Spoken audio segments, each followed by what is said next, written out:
So yung AYAC at saka San Sebastian College Recoletos, Golden Stags. So ito yung game na nagpapatunay na hanggat may oras, isa to sa game na nagpapatunay na hanggat may oras pa, hindi pa tapos yung 40 minutes or hindi pa tapos yung overtime or hindi pa tapos yung game, may chance ka pang humabol. Yeah. Ito rin yung game na nagpapatunay na parang nasabon ang gusto. Siguro pinagmumura ni Coach Gerson Gabiltes yung kanyang mga players kasi hindi pinapasok yung courtside reporter na babae. Siguro talagang sinabon ng gusto kasi syempre kung hindi ka nagpapasok ng courtside reporter kasi ayaw mo namang mapahiya yung mga player, kayo-kayo lang. So, ibig sabihin, matindi ang frustration ng coach pag ganon. Parang ginigising na kayo ng coach nyo na parang sa tindi siguro ng frustration nyo, ano ba nangyayari sa inyo, di ba? Parang ganon yun. Kasi may mga coach talaga na very fiery, di ba? Yung parang Coach Yenggyo type na pagka sinara niya yung dugout, patindi na yung frustration ng coach mo, no? May makakarinig ka na ng mura, di ba? Siyempre, alam ka namang marinig pa yun ng courtside reporter, di ba? Parang maiilang or matatakot. Kaya sinara.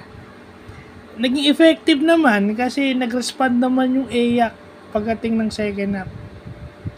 At saka doon mo makikita na yung struggling ka buong first half, pero pagdating ng second half, yung mga tira mo pumapasok na. Yung mga tira ni Ralph Robin pumasok na. Pero yun yung evident doon. Kasi si Ralph Robin, mataas yung 3-point shooting niya, percentage-wise, pero pagdating sa free throw, mahina siya. So, as a player, as a guard na shooter, okay? As a guard na designated shooter or expected mo na talagang i-challenge yung jump shot mo. Expected mo na i-challenge talaga yung jump shot mo. So, expected mo pag sina-challenge yung jump shot mo, mapa-foul ka. Makakakuha ka ng foul at dapat maipasok mo yung free throws mo. Kasi, mangyayari dyan, parang hack a Ralph o hack a Robin. Kasi, parang magiging strategy na nila na fa-foulin ka na lang, they would waste fouls on you kasi hindi mo naman na ipapasok yung free throw mo. So, anong mawawala sa amin? Diba? Yung dalawang free throw, may chance ang walang pumasok doon sa dalawa or isa lang mapapasok mo out of 2. 2 free throws, minsan isa lang may papasok mo or wala ka may papasok doon sa dalawang free throw. So, advantage sa amin yun. Hindi naman madadagdagan yung lamang nyo, patay pa yung oras. Kaya doon mo makikitang dapat i-work out yun. Hindi porket magaling kang mag 3 points siya, magaling kang tumira sa 3 points, excuse mo na yung free throw. Hindi excuse yun. Dapat kung magaling ka sa 3 points, percentage wise, magaling ka rin dapat sa free throw. Diba?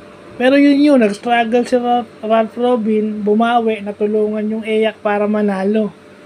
At yun ang siguro galit na galit si Coach John Calios kasi ang ganda nung start ng team niya Pagdating ng second half bumaliktad lahat Kaya gulat na gulat siya Tangang tulala siya kasi hindi niya ina-expect yung ganung result.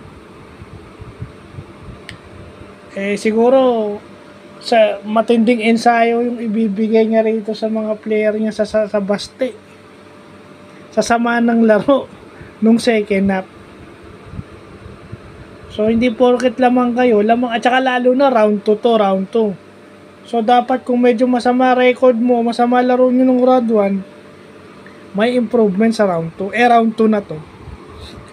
So yun lang po.